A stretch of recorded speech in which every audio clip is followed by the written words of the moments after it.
Hello, good morning. This is me again, your chubby vlogger. Welcome January 1, 2024.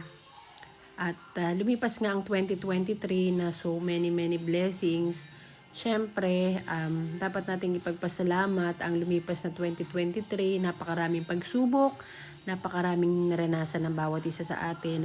But still, nandito pa rin tayo, magkakasama pa rin tayo ng ating mga pamilya, nagsasalo-salo sa pagkain, nagsasama-sama. At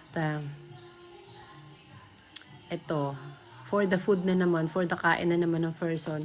Kasi ang aming tita Jen ay nag-chat sa aming GC, Family Abala, na kami daw ay magsama-sama today, January 1. Dahil, alam naman natin na tuwing Pasko at New Year ay ang ating pamilya ay yun ang gusto, magsama-sama ang bawat pamilya.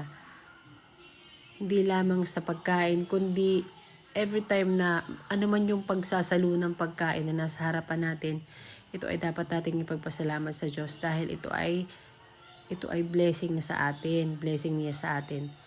At ayan nga po si Tito Kasya, siya po ang lilid ng prayer bago kami kumain. So, as you can see guys, maraming pagkain. Inihanda to ni Tita Jenny ang isa sa right side.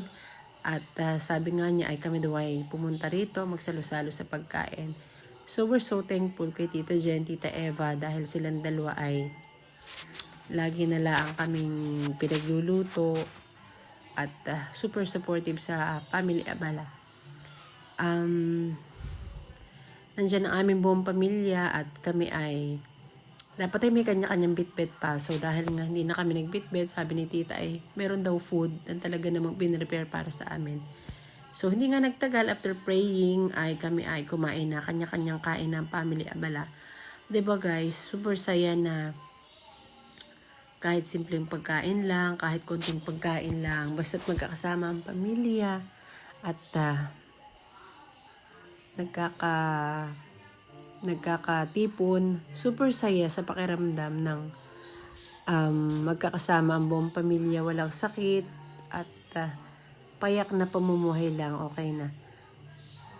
Ayan, si Kuya nga pala yan, Kuya Jeric and Kuya Kits. Then mamaya meron pa kaming sangyup na inihanda, piniprepare.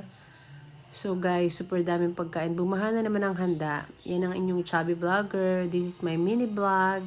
Thank you for watching. Bye-bye!